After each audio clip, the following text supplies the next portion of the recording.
Flavour. This is Cambridge Radio. I'm going to read you the menu. It's fantastic. So we get better flavour because of the fen soil. I've drunk more beer since I came here and bought my 2 barrels than I've ever done in my life before, I think. I shouldn't have said almonds. They don't make it from almonds. So you've got this big sticky mess when you start off. Pizza, pots, pints. My wife's cakes are excelling at hot cakes. Brilliant, thank you. The time is right for this sort of thing. Food is everything. Cambridge is right for this sort of thing. What's it like? Delicious. Good afternoon and welcome to Flavour. I am Matt Bentman, and for this week's programme I've been talking with Anna Chop about charity lunches in Cambridge that raise money for paramedics who operate on the border of Ukraine. I'm Alan Alder, and I've been finding out about a new organisation that aims to bring a greater variety of food trucks to local pitches and to help new startups too. And I'm Sue Bailey. And it's almost a year now since Pascky Benedetto reopened the Rupert Brooke in Grantchester. And I went along to find out how it's going and what's on the menu. Also on today's programme, we have local chef Rosie Sykes on jam making and Dee Fisher on spending your holidays working on organic farms. We'll have our regular features too, free food in Cambridge, local food and drink news, social media updates, and at the end of the programme, our jobs roundup. So let's begin then with a feature about Ukrainian food and an event called Borscht Time, Ukraine on a Plate.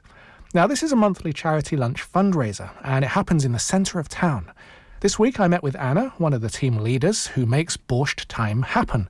And we recorded this sitting on the wall of King's College, where the Ukrainian demonstrations have occurred twice a week for the last 3 years. So we kick off with borscht itself.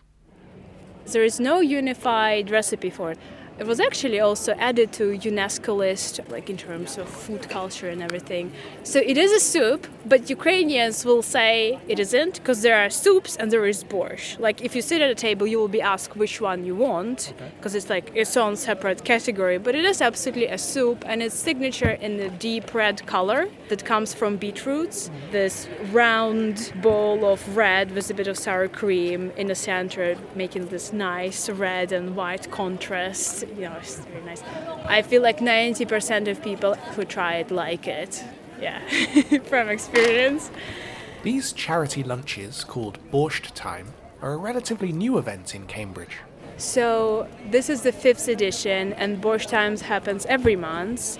In the beginning, I was very skeptical about it. I was like, it sounds nice, but will we actually be able to do it like consistently? Like that's the hard part, to retain people who are going to come back and like do it for free in their free time, sacrificing every weekend. But yeah, so far, absolutely. And we get more and more new people actually who come, try, like it, and come back again. I was one of the new ones, having seen the poster whilst walking down Mill Road that Saturday. And when I reached the Borscht Time lunch event, which is just off Downing Street and past John Lewis, there was a queue outside, and new people were coming along who just found out about it too. So my name is Anna Chop, and I have been involved in the Borscht Time since the very beginning as a volunteer, and I found it very rewarding, so I'm continuing. Because I've been involved with Cambridge for Ukraine for a long time as like an occasional volunteer, and I do help out with the organization of like other Ukrainian events, but this is like by far the most successful one, and I wanted to become even better. Cambridge for Ukraine is the umbrella group that organises cultural and educational events in support of Ukraine, doing what they can and a little more to help stop the war. You can find out more at cambridgeforukraine.uk. And that's 4, as in the number 4, Cambridge for Ukraine.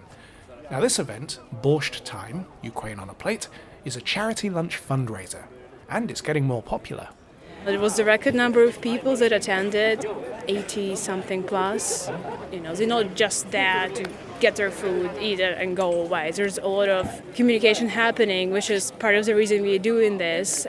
Nothing gets wasted because everything goes home. If we have any leftovers, we take them with, or if nobody else can take it, we leave something for the church residents and like try to label it so it doesn't look frightening, like unknown Ukrainian food. What is this? And then it's a cleanup, and we usually finish about 7. So it's a whole day thing. When it happens once a month, I know like nothing else I can schedule for the day, and the next day will be a recovery one. So to begin with, everybody is welcome. Absolutely everybody, yeah. If anything, the more diverse the crowd we gather, the better. Like, it's always really nice to see people from different backgrounds.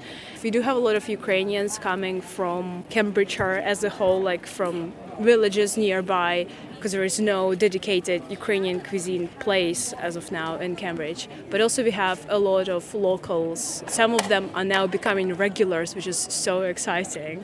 And maybe they found out they're going to have cherry vareniki, and that's enough to bring any Ukrainian to your door, to be honest. Because it's really like, it's not that easy to do, because here you have sweet cherries and you need sour cherries to make them. So I think we put a specific order in a Polish shop just to get them, and not frozen but fresh. Can we go into some more detail about that dish? Yeah. So the name is vareniki, and if we have to translate it, it's a thing you boil.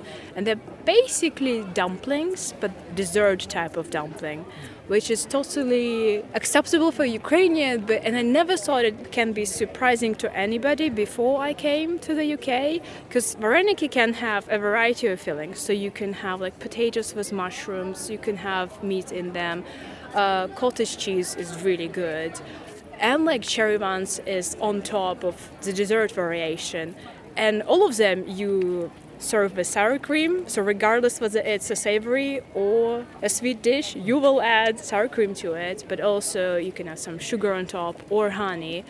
It's like one of my favorite childhood dishes as well, because my grandma had a cherry tree outside of her place, and we always had like an abundance. So you would make so many of them, and then you just stuff yourself to the brim. And I think that association is really strong for many people. It's a kind of universal experience for Ukrainians. Is there a chance to offer a few different varieties of that dish at a lunch like this? Yeah, we usually have at least a couple of versions of vareniki. This time we definitely have like the potatoes and mushrooms kind, and this sweet dessert cherry variety. It's like the most accessible Ukrainian dish as well. You mean accessible to the British palate? Yeah, because if I try to offer you some salo, for example, which is basically like a salted, sometimes smoked pork fat, like not lard, but like it's still connected to the skin usually, I have to really convince people to try that. But it was rye bread and a bit of like spring onion. It's so good. It's really like, it does. People need to open their mind. Trust me, it's good. That's a really important point that you said there, because I've done some volunteer work for charities. And even when I was just raising money in the street, I had so many skeptical people who were very cautious of donating money, and they interrogated me. Like, is all of this money actually going to the cause? Yeah. How much of it is going to administrative purposes, and so on and so on? Yeah.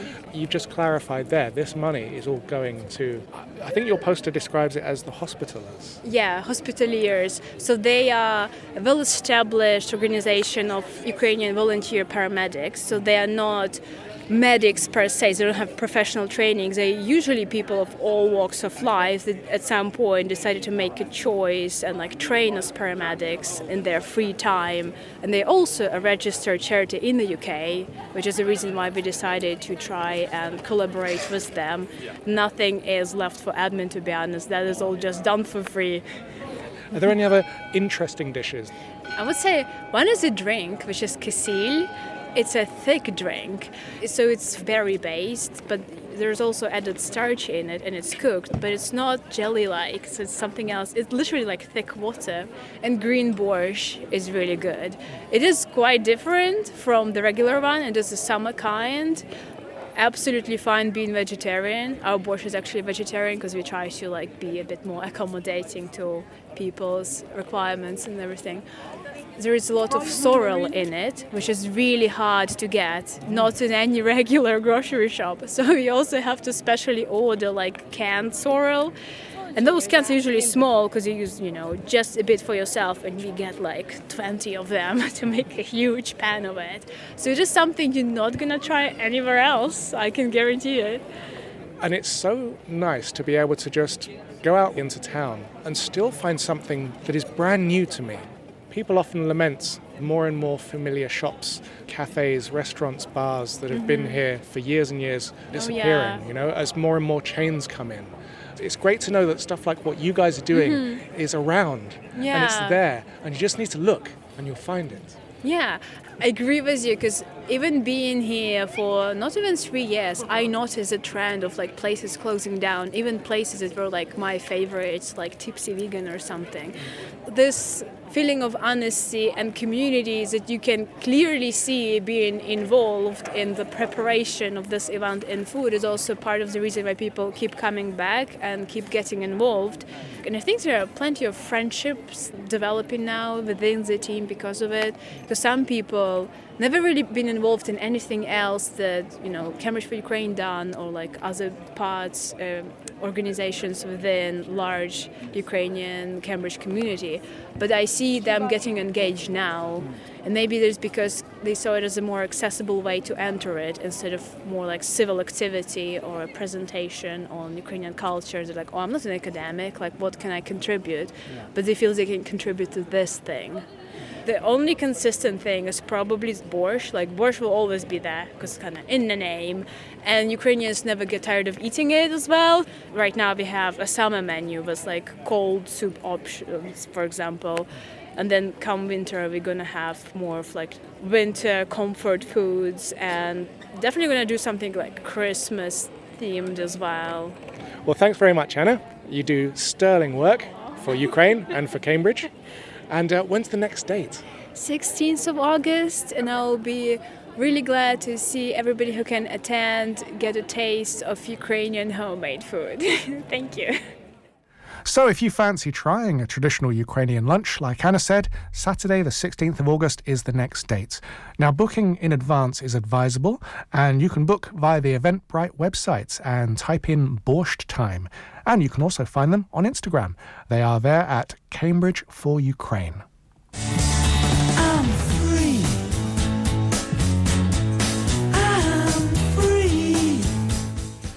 Well, this seems to be in rather bad taste given the dreadful situation in Gaza, but here are details of free food available in and around Cambridge. The information about what's available and where to get it comes from the Olio app, and that exists so that people's or businesses' surplus food doesn't go to waste. And today's look at Olio for Cambridge shows us that Eva in King's Hedges has 3 tubs of coleslaw to give away. Coco, just off Queen Edith's Way, has a Taste the Difference brown sourdough bloomer, a white sourdough bloomer, and a white wheat flour and barley malt bread with walnut loaf. She also has a multi-seeded farmhouse and plenty more exotic loaves available for collection. And a box of donuts too, sprinkled with hundreds and thousands. And finally, Shabir in Rose Crescent, I think that's all student accommodation around there, has a tub of Quality Street for anybody who wants it. Now, the strange thing is, in their offer, they've also written 61 Regina Road, which is close to Finsbury Park in London. So I'm not sure which one is correct, Rose Crescent or Regina Road. But either way, you are picking up Quality Street from a Quality Street. And that's all today from our quick look at free food that's on offer on the Olio app. There's another free app called Too Good To Go, which has unsold food from restaurants, cafes and shops, often at less than half price. They put the items into a magic bag for you to take home instead of throwing them away. And yesterday, when I checked, there was food from Greg's in Cherry Hinton Road, Pret in Market Street, Nine's Global Buffet, Upper Crust and Cafe Nero at Cambridge Station, the Co-op in Sawston, the Norfolk Street Bakery in Station Road, YHA Cambridge, Clayton Hotel, Ibis Hotel, Hotel Juvan, M&S, Londis, Al Pomodoro, Namasti, Noshi, the Cambridge Oven, and more. So it's well worth having a look. Why let good food go to waste? Well, on to our first news break now for the 26th July 2025. Today, Saturday, there are some rare whiskies on sale in Cambridge Wine Merchants, King Street and Bridge Street stores, including Pappy Van Winkle's top shelf bourbons and some limited edition Scotch whiskies. The whiskies are in limited supply, however. Daily Bread is trying to raise £20,000 to secure its future, and it has passed the halfway stage, having reached 11,380 when we checked yesterday. They're not out of the water yet, though, but it has given them a big boost, and you can donate via the GoFundMe website. Just search for Daily Bread. When you see a picture of the inside of the shop, you'll know that you're in the right place. The Geldart pub in Ainsworth Road has limited numbers of jars of Mr. McGee's honey on sale at the moment. There's a new cafe opened off West Road in the space where Harvey's used to be, and it's called Florries. It's run by the people who run the Orchard Tea Gardens in Grantchester and the Flock Cafe in Burwash Manor. There's a very seasonal event on Tuesday the 29th of July at 6 p.m. It's a cricket match between the University Arms Hotel and Brew Board. Beer, wine, food and music will all be available. Pastoral Tap's next opening is the 2nd of August from noon to 6 p.m. You can book via info@pastorbrewing.com. Steak and Honour will be there till 3 p.m. and the brewery is in Waterbeach. There are regular tastings of Chinese tea, along with guidance on how to brew it like a master, and a selection of Chinese snacks to enjoy between tastings. These are prepared by the chefs at the Dumpling Tree in Pern Road. The next session is 3rd of August, where the focus will be on scented teas. There is free parking and you can book via Eventbrite. Provenance Kitchen in between Duxford and Stapleford has a nose to tail. This is flame-cooked evening of British beef, and that is on the 14th of August. The Flour and Fleece in Horningsea has a Greek supper club on the 16th of August from 5 till 9 p.m. and a beer festival from the 22nd to the 24th of August. That's the news for now, and we'll have more news later. The Rupert Brooke in Grantchester was bought and reopened by Pascky Benedetto last August, almost a year ago. I thought it was a good time to see what had been achieved there. Feels like I've been here a long time already. We've been welcomed very much so from the patrons and from Grantchester, supported very well locally, and people from afar coming over who've found us since we've moved. But yes, it feels like we've been here a long time, very well received. And it's a beautiful pub because you renovated it in the sense of putting in quite a lot of work in quite a short space of time. We took the keys and a business partner friend of mine, we bought the freehold and he did the externals and I did the internals. So we did everything, refurbed all of the inside, repainted the outside, brand new balcony, from the wall being dropped outside to the bar being shrunk to, as I say, the new balcony. We did everything in 3 weeks and opened on the 29th of August. So yes, almost a year now. Tell me about the high points. Christmas was a very big high point for us. It was like, I've been doing this for 30 years and Christmas felt like something of the days of old, where people came in and had the long lunch and stayed till midnight, 12:30 drinking. Christmas was 7,000 people in December on food. So that's been a really great high for me, and it just sort of allowed us to hit the ground running. And the balcony and external area with the sunshine that we've been having, it's been very well received. And you're always welcoming and there for the customers. And I think people really do appreciate that and look for you, don't they? Yes, it's important. It's great to have a great team around me as well. All the guys who've been with me a long time, but customers I've known and served them for coming up for generations, really. I'm feeling quite old that I'm now looking after people for going into generations. But I am, as you mentioned at the beginning, I am here, I'm present, hands-on. So that's very important. It creates an atmosphere, and that's what you need. That's what sets you apart from other places in this industry, being hands-on. And tell me a bit more about your chefs and about the food side of things. Matt King's been with me for over 7 years, and Bartek now coming up for 3 years. They're the mainstays in the kitchen. They're the guys who develop the menus, and we are just started a new menu 2 weeks ago, our summer menu. But these guys have been with me a long time. They have experience and they know what the sort of customers that we look after, which is important, the offering that we have to make sure that sets us apart and keeps our customer base happy to keep coming back. Because people do like a little bit of difference and they like to see new things, don't they? So can you just give me a flavour of your new menu? Well, with the summertime, we've got a few twists. So there's personal favourites like the chef with the tomato mozzarella and tuna salad is a twist that we have at home. I have at home in my family, but that sort of item. We've got mainstays at the moment with the steak frites that we've been doing very popular. But we also come into the season of we put an extra fish dish on in the summer, apart from the extra salads. So we have the monkfish is very popular in the sea bass. So we have, and with the specials that we do. It's just a very seasonal, like when we can, the asparagus season has just finished and all of that came from Barton. And you do things like having oysters as well, which not every place does. No, oysters are so we range from either Colchester, Malden, or we have Shetland oysters, but we are going through, like Friday was a lovely evening with the sunshine. Obviously our oyster sales have gone up a lot, so we're selling out quite a lot. We're getting them in daily, so we got them in today. We got them in on Saturday because they sold out. We now offer them, it's so popular, we now offer them on Sunday lunchtimes as well because it wasn't on the Sunday menu before, they are now. So yes, oysters are something that we are doing a lot of with a shot of Guinness on the side. When we first took over, I wanted to have separate areas. White tablecloths distinguish the area that we are from upstairs. But what we did, which was we put in place back end of November, is the space upstairs. We spent a lot of time refurbishing it, and as I say, the new balcony externally, but internally we redecorated the whole space, put a bar upstairs, but we sealed the room off as well, so it's glassed. Is this what distinguished this place over Christmas? And it's already booked out for a lot of the weekends. Another inquiry today, funnily enough, for the 3rd of December, but this space is being utilised or booked out because it's so exclusive and private. And that also means that some people, we've got a number of bookings and have done a number of bookings where they want exclusive use of the balcony as well. It's a lovely space with the views over Grantchester and the meadows onto one side. So that's all the positive sides of things. Just tell me one or two of your more challenging moments, shall we say. A lot of people in this industry will tell you at the moment that it's staff that causes them the biggest headaches.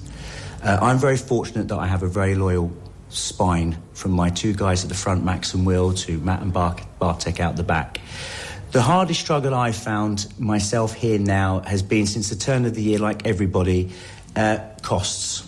From utilities, but food costs at the moment is the hardest thing that we're juggling. And not only do we change the menu once every 2 months, it's hard to pin down our suppliers and keep them to a cost or a unit cost per item for a longish period of time. So we change our menus more regularly because it allows us to meet the demand and keep our prices more competitive, because we change the menu and we are swapping between suppliers or products that we put on our menu. That has been the hardest thing for me here, is the unit cost on the food side, not the drink side, but food. But yeah, it's just the day-to-day costs of, like, since April with the minimum wage, the PAYE, the rates relief being cut back. That's the same that we're all trying to meet in this industry. So they're the day-to-day things that you juggle or try and meet, and try and just keep tabs on spending time looking at your costs more than anything. But, you know, there's definitely those who've got it worse. So for people who don't know about the Benedetti family, just can you say a few words? Of course, my uncles and aunties, as I say, a generation of customers, but we're a generation of generations of restaurateurs. My uncles and aunties started working in this business late 60s, set up the Don Pasquale on the Market Square in late 72 from the first floor, where they purchased a 7-star grill, and then the June 73 where they opened the Don Pasquale on the ground floor. So they had the ground floor of the Don Pasquale and then the Italian kitchen on the first floor. But there was uncles and aunties, their grandparents, their generations in there, and then within the Cambridge scene, the other family sites. My uncle has just retired from La Mimosa, which is now Byron's Bear, those guys, but he's just retired, he's 76 now. Other Uncle Prosper has been retired a little while, but his son, my cousin, is still at the Plough at Coton, where I hailed from myself. Other cousin is at the Margarita on Moreland Street. As a family, we've been on that site since 1984, 85. It was John Louise back then the French, and turned into La Margarita in 1990. So and myself here now at the Rupert Brooke. So, you know, I don't know how many there's a few of my nieces and nephews. Not my children helping out, but there's another generation down the line, maybe, hopefully. I don't know if I want them to get involved in this industry too much, but maybe. But, we've got a few places still going and maybe a few places yet to come. I don't see myself moving from here. I will be here for the long term. I've done plenty of moving around. This is me here, but doesn't mean there might another year's time where we sit again, another review, there might be something else. Indeed. Well, listen to this space. Yes. Thank you so much, Pascky. Thank you. And how do you like your oysters, Sue? Well, very much au naturel. I don't like them with Tabasco. I think that ruins the taste. I do as well. The great thing about oysters is somehow the taste of the sea. The taste of the sea, exactly. And I sometimes have it with a little, shallots and vinegar or whatever it is. Yeah. But I just like them as they are. Perfect. Yeah. And I remember quite a long time ago, a year and a half ago maybe, you did a feature about somebody who used to come to Cambridge. Was he called something like Wilf the Fish or something? Something like that. And he used to take his fish or seafood to a pub in Barton and also to the Cavendish Arms. That's right, the Hoops in Barton, that's right. Yeah. Mm-hmm. And he said he was going to set up by himself. Yes. But I've not heard anything, have you? Yes, I have not heard anything. He's vanished up his own oyster, as far as I'm aware. Poor chap. I know. His oysters were good. His oysters were excellent. Yeah. Okay, well, time for a bit more news now, and we begin with market news. The last Friday of the month is Foodie Friday at Ely Market with street food sellers in attendance, and that runs from 4 p.m. till 8:30, and there is a large covered seating area. And there's a farmers market in Ely every second and fourth Saturday too. So whenever Flavour is broadcast on a Saturday, there's a farmers market in Ely. And other farmers markets coming up are the Gransdens tomorrow, St Ives on the 2nd of August, St Neots on the 9th of August, and Caxton on the 10th of August. And looking ahead, the next Papworth Community Market is the 11th of October. Heath Fruit Farm has golden gauges, opal and Santa Subertus plums on sale at its kiosk outside the farm in Bluntisham, and that's Monday to Friday 9 to 5. And there may be some of the last of this year's apricots there too. There's a Cambridge Biodiversity and Regenerative Food Festival coming up. That's on the 27th of September on Parker's Piece. Now, this is a free event, and there will be a collection of regenerative growers, bakers, makers, street food vendors, community groups and workshops. You can follow it on Instagram at Regen Foods UK. Now, the organisers are inviting exhibitors to attend if they match the focus of the event, which includes regenerative, organic and agroecological food production, organic gardening and heritage seeds and plants, fermented and preserved foods. Also, street food vendors with a sustainability focus are welcome too. There's an application form to fill in on the Regenerative Foods website if you're interested. And finally, let's peer into Congratulations Corner. And in there are the people from Francettes Bistro in Mill Road, because that's been included in the Good Food Guide's 100 Best Local Restaurants for 2025. So congratulations to them. Coming shortly on today's Flavour, we find out about the Street Food Trucks Collective that aims to help both venue hosts and street food providers to bring more street food to you. Rosie Sykes has some jam-making ideas, including what not to do if your fruit is precious. And we'll find out about how you can have a free holiday in this country or abroad by volunteering on an organic farm. And that's after the break in 2 minutes' time. Don't go away. Cambridge Radio. The Adam Brooks Charitable Trust raises funds for Adam Brooks and the Rosie, as well as the planned cancer and children's hospitals. In a new monthly show, we'll tell you about the people involved with this much-loved hospital charity. It's a number of people I talk to who just phone in, make a donation, who equally have these amazing stories to tell. Gavin Richards and Danny Smith speak to the medical professionals, the caregivers, and the inspiring fundraisers. And that's enabled 200 more patients to be seen every month, and it's a bright, lovely and spacious surroundings with specialist equipments. Acts Amazing People, online whenever you want, and Sunday at 12 on Cambridge Radio. If you're over 60, now's the time for luxury retirement at Rangeford's Strawberry Fields in Stapleford. Make friends in their vibrant community. There's a restaurant and bar with a gym, swimming pool and full clubhouse facilities. Worry-free retirement at Strawberry Fields in Stapleford. take a tour of their show apartments and make it your place to call home. RangefordVillages.co.uk. Exclusively for over 60s.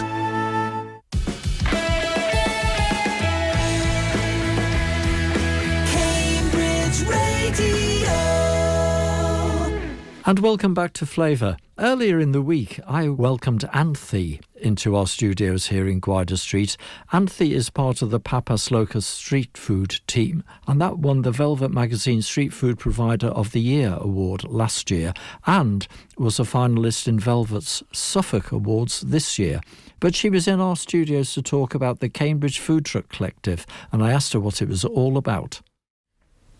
It's a group of vans that we have come together, and we're now making a call out to other vans to join us in order to form a group and also be able to go to the people who organise events at their workplaces or their neighbourhoods, people who want food trucks near them, and to give them access to vans that they don't normally have access to.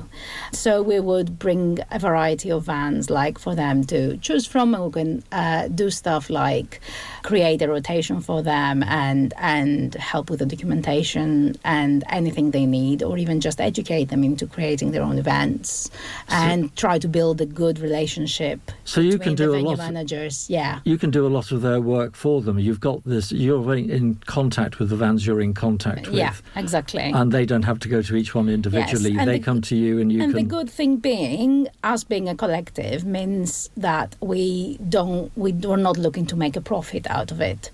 So we would not be charging food trucks a commission to do this work and getting them into those pitches. Right, so some pitches do charge commission, do they? Most pitches charge commissions, and that inevitably leads into prices getting higher for the customer.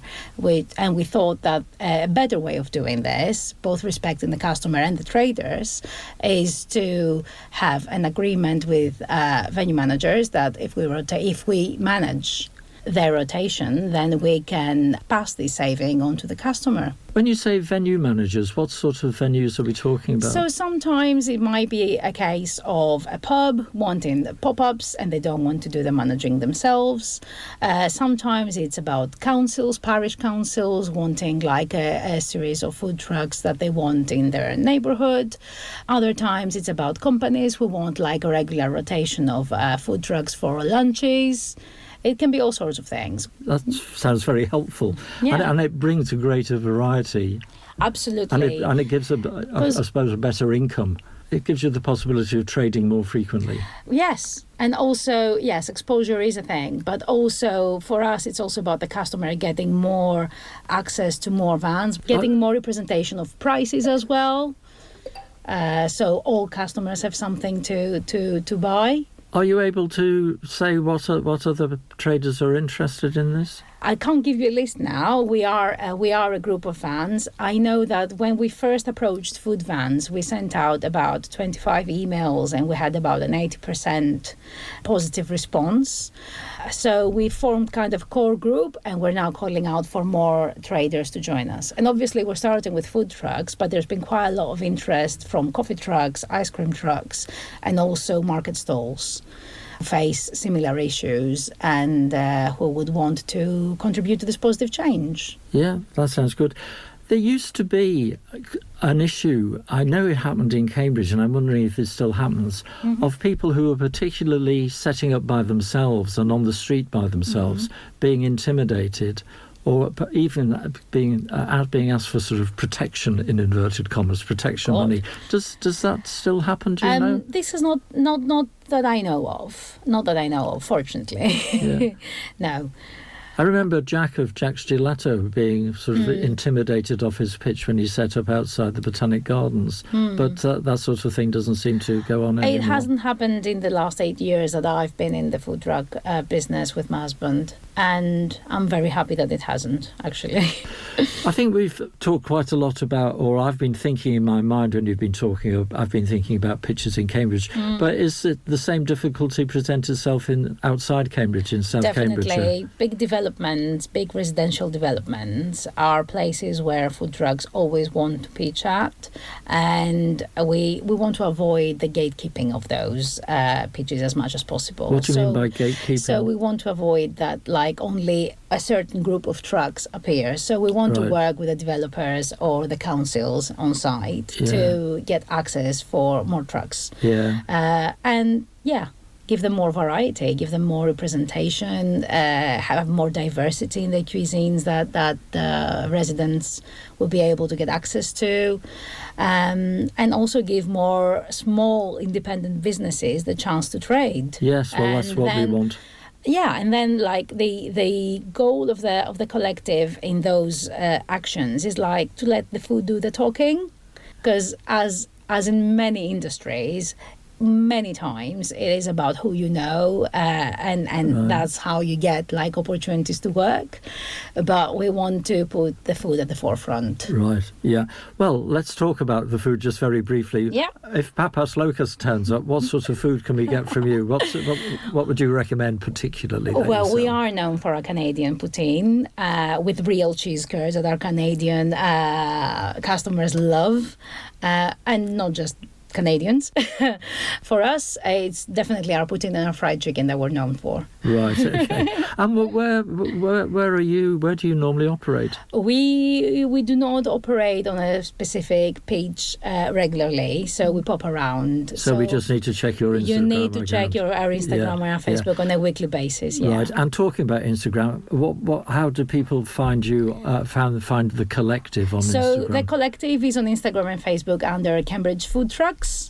And it is aimed to get food truckers to join, but also venue managers to get in contact with us in case they want to build up a rotation of trucks or they want to assign us like the management of food truck rotation, and also individuals like that want to hire a food truck. So we can act as an intermediary that takes no commission. We're happy to just put people together and get everyone the food that they love. Sounds fantastic. Yeah. Great. Anthony, thank you very much for coming in. Thanks. Thank you so much. Yeah, that was Anthony from Papas Locas and founder of the Cambridge Street Food Collective.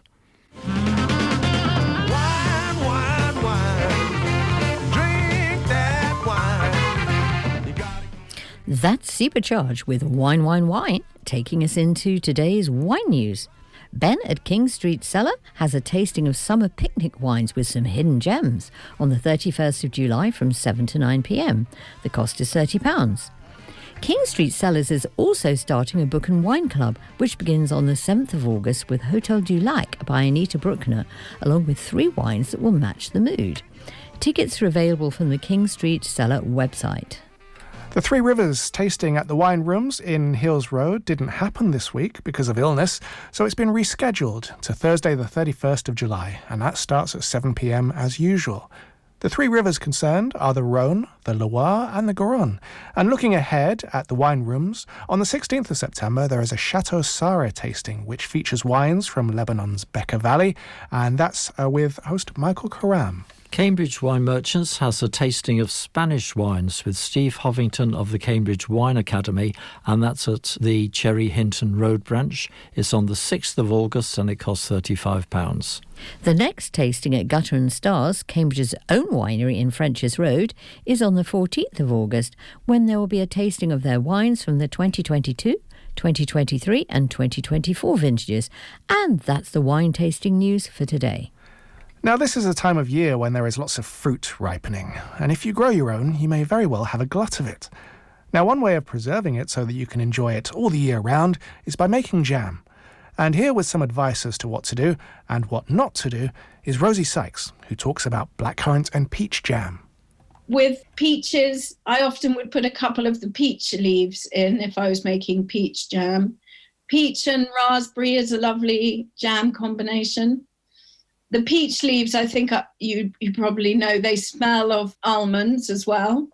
So by using the leaves, you get a lovely sort of bit of almondy flavour in there. Peach and rose is lovely as well.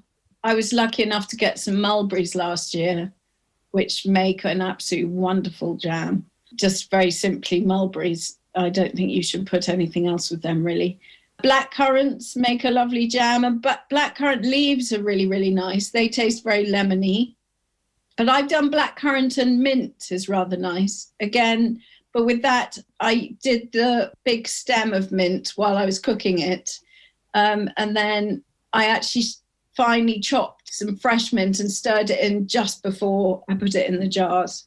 On the subject of sugar, weight for things like rhubarb, what about sweeter things like strawberries or raspberries or apricots? You'd use less sugar?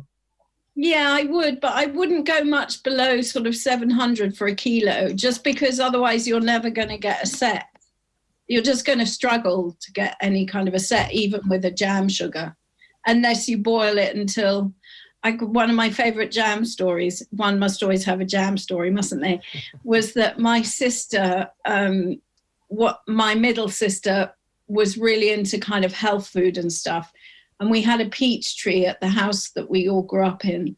And I remember every year we'd go out and see if there were any peaches, and there really very rarely were, sadly. But one year there were about 20 peaches or something like that. And she brought them in a bit early and she ripened on the windowsill and she really looked after them. And then she said, I'm going to make jam with them. And she found some sort of Crank's very sort of natural cooking recipe to follow that required practically no sugar. But instead what it required was sort of so many hours of boiling. And I can remember at the end she produced half of a jar of this sort of brown tar-like substance. It was the peach jam from all these peaches that we'd all kind of looked at and thought, oh, I'd love to eat one of those. But no, we weren't allowed near them because they were going to make amazing jam, of which there was probably a teaspoon each of tar-like substance. Oh dear. And did the tar-like substance taste nice? I don't think I remember. I think I was so cross that I couldn't taste anything, probably, knowing me. I was probably only about 10. So yes, you have to get the balance right. And also the thing is, if you take the sugar down, it's not going to preserve it. So it's really just becomes a coulis. Oh, thanks to Rosie Sykes. What a story. Are you a jam maker, Sue? Well, not jam so much, but jellies. I really like making jellies because they're much more flexible, because you can have them with both savoury and sweet. So what's the difference between a jam and a jelly then? Well, you still use sugar, but you have to strain it, so you need a jelly bag. Oh, so right, you strain it. Right. So medlar jelly is my favourite. I have a friend who gives me medlars, but at the moment they're in my freezer from last year because I just didn't get around to doing it. Yeah. There's not many people that really like medlars, so I'm impressed. Well, no, it makes a very nice jelly, so yeah, it does. Right, okay. Yeah. What about, I was thinking just before, you and I think, have both interviewed Monica Askey, who's a food historian, but was also very interested in fruit. And in her book about the orchards of the east of England, she has a recipe for fruit leathers. Have you ever made a fruit leather? My daughter's made a fruit leather, actually, and she's made some rather successful ones because they've got a very prolific apple tree in their garden, and so she's made apple leather, and it's lovely. I should think there's a very strong flavour because there's not much sort of liquid in there, is there? No, it's really, really good. No, it's lovely. Right, I shall have a go. You should.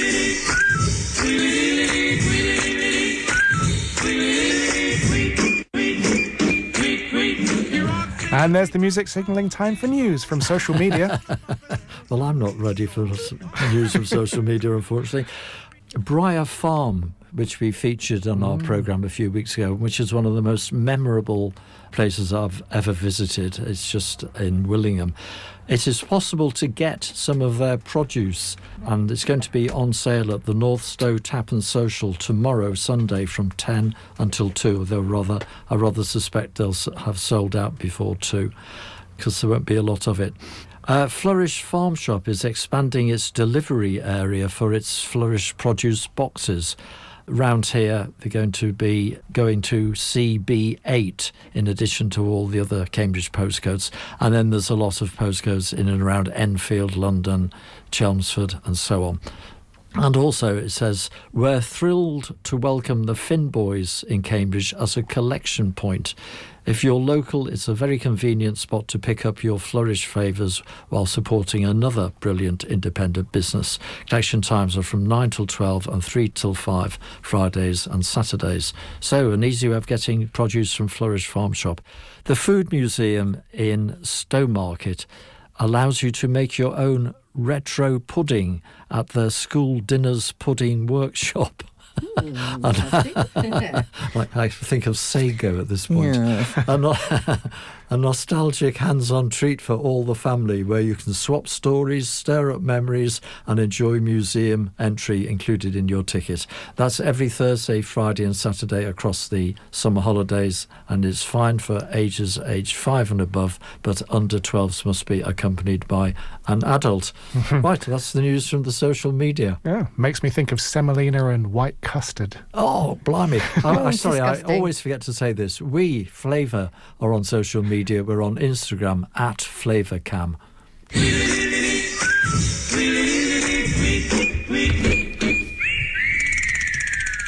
What have we got? How much time have we got? Well, haven't we got woofing next?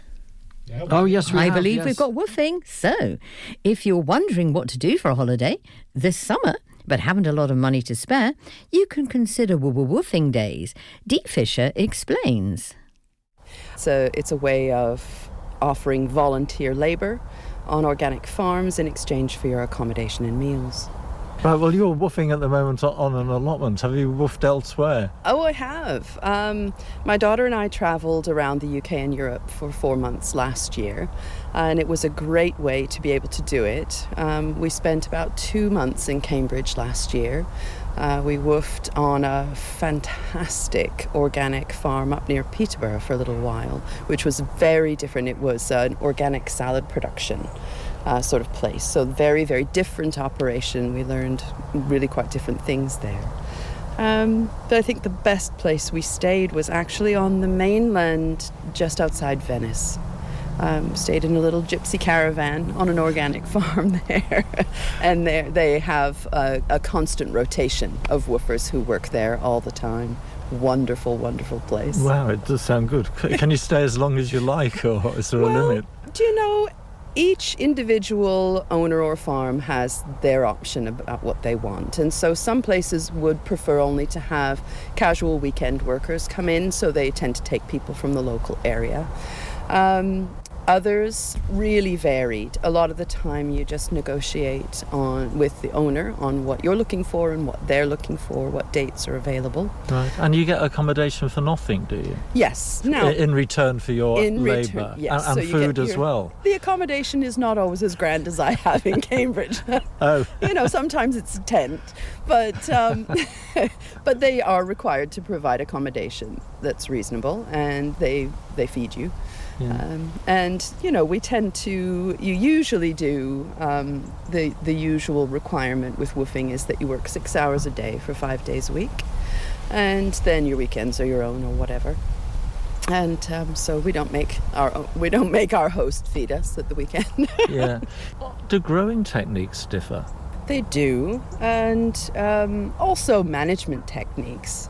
You know, working for the farm up in Peterborough, it was a much more regimented organisation. We were up at 6 every day, and really had to work very, very hard to earn our breakfast.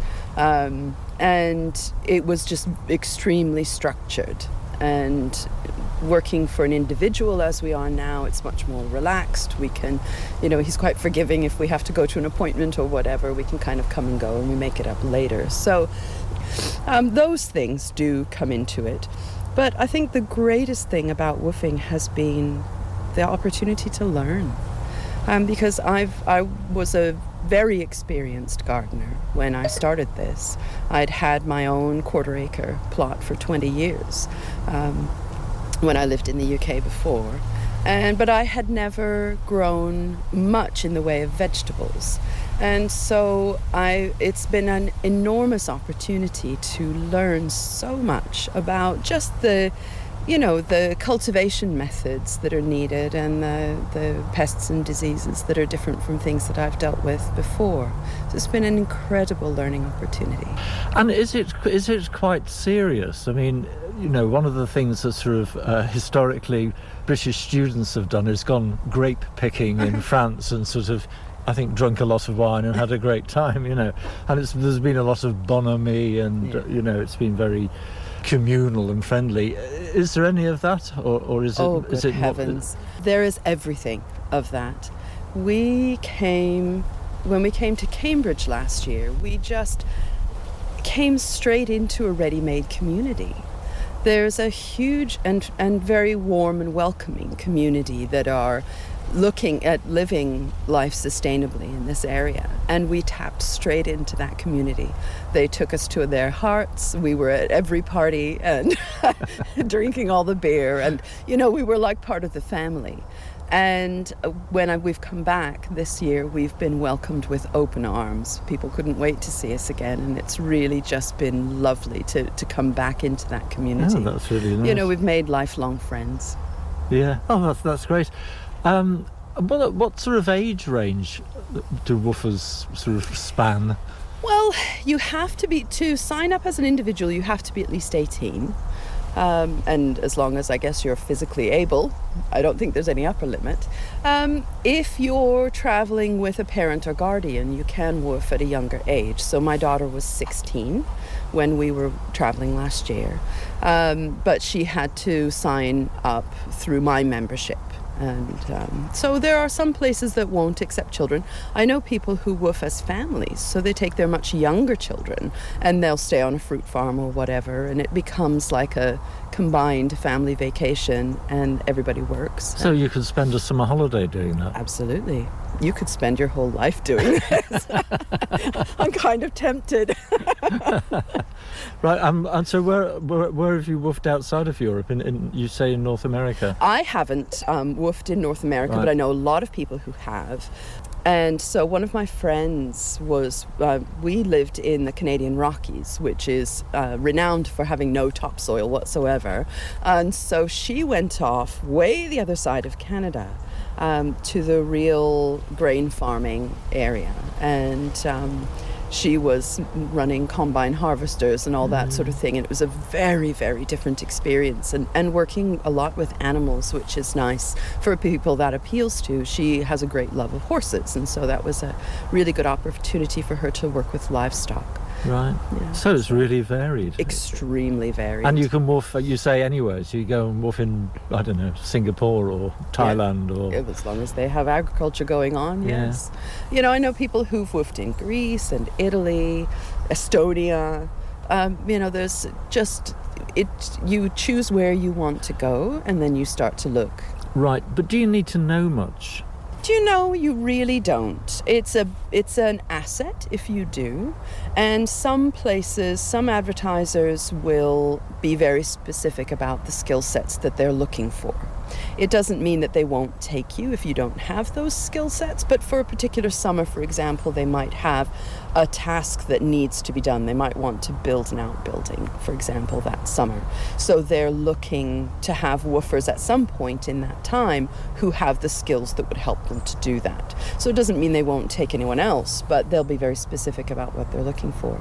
Others will take anybody, and you do what you can, you learn a great deal, and you work together. So yeah, so it sounds good. So to find out about it, you look at the WWOOF website. Yes. Right. .org.uk, I think it is. Right. But there's a site for every country.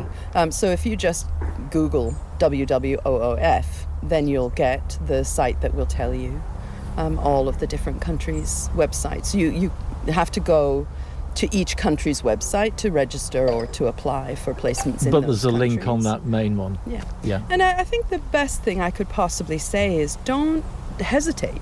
Because I know people who've woofed in Italy, they did not share a word of language with the people they were working with and had the best experience of their lives. It was absolutely tremendous. They were within a walk of the sea and they worked hard, they ate fantastically, had a wonderful holiday tucked in between, and again made lifelong friends. By the end of it, they were communicating beautifully, and they've been back 2 or 3 times since then. Wonderful. It is. It is wonderful. I don't have a bad thing to say about it. Right. Thanks very much, Dee. It's my pleasure. Yeah, that was Dee Fisher. And the Woofing website, WOOFING, Woofing website, is there ready for you to investigate. Right, well, we've got a few minutes and we have a copy of The Guardian's Feast magazine for Saturday the 26th of July. Felicity Cloak has a masterclass on piri piri chicken, a Portuguese dish with its roots in the former colonies of Angola and Mozambique. Sue, you were interested in this one by... Shall I try and say her name? Oh, you try first. Well, I have practiced, but I've... Cynthia Shanmugalaringam. Let's leave it at that. Yeah, anyway, indeed. What does Synth have to say? Well, all about Sri Lankan barbecuing, and it sounded really interesting. This lady has a restaurant called Rambutan, and... Oh, does it say where it is? Yes, indeed, in London, SE1. And right, Westminster. Blimey. Yeah. So green coconut rice with tomato and onion sambal. And sambals, really interesting sort of spicy things. And then what really picked my interest was black chicken with tempered parsley. And I was thinking, what is tempered parsley when it's at home? So what have you discovered? Well, it's with coconut oil, mustard seed, cumin and fennel and curry leaves and parsley and shallots and garlic cloves and cider vinegar. And I've got all of those things. Right. So, and I've also Right, we'll come round to yours tonight then. Yeah, so I've got some chicken. I've just got to make my black spice mix as well. And that sounds really interesting. I'm going to take a picture of that. Right. Well, you can get it online if you actually haven't. Oh, fair enough. Okay.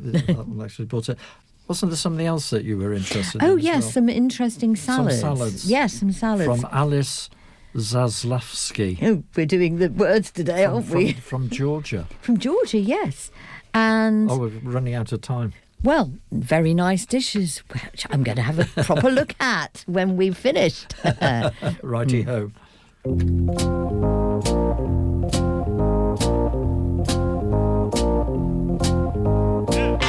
And there's Green Onions taking us into our job section, and we begin with vacancies at Stapleford Granary for baristas, kitchen and hospitality staff. The minimum age is 18 and the jobs include weekend and evening shifts. Hospitality experience is welcome, but it's not essential, so just send your CV to Tamlyn, that's Tamlyn, tamlyn@staplefordgranary.org.uk. Cambridge City Food Bank needs 2 people to act as Food Bank Welcome Centre team leaders to be available on Tuesday or Wednesday mornings each week. You'll lead teams who greet people and provide food at one of the Food Bank's Cambridge locations. More details are on the Cambridge City Food Bank website. Flourish in Hildesheim wants a bookkeeper for about a day a week. For more information or to apply, email office@flourishproduce.co.uk. And that takes us to the end of the programme for today. We're here on alternate Saturdays at 12 noon and repeated on Mondays at 2 p.m. And don't forget, we are available as a podcast from all the usual places. But that's all from us for today. After the news at 1 p.m, we go live to the Museum of Technology for an afternoon of music and conversation at the museum's annual Folk Day. We'll be back on the 9th of August with lots more food and drink news, jobs and features. But until then, goodbye. Goodbye.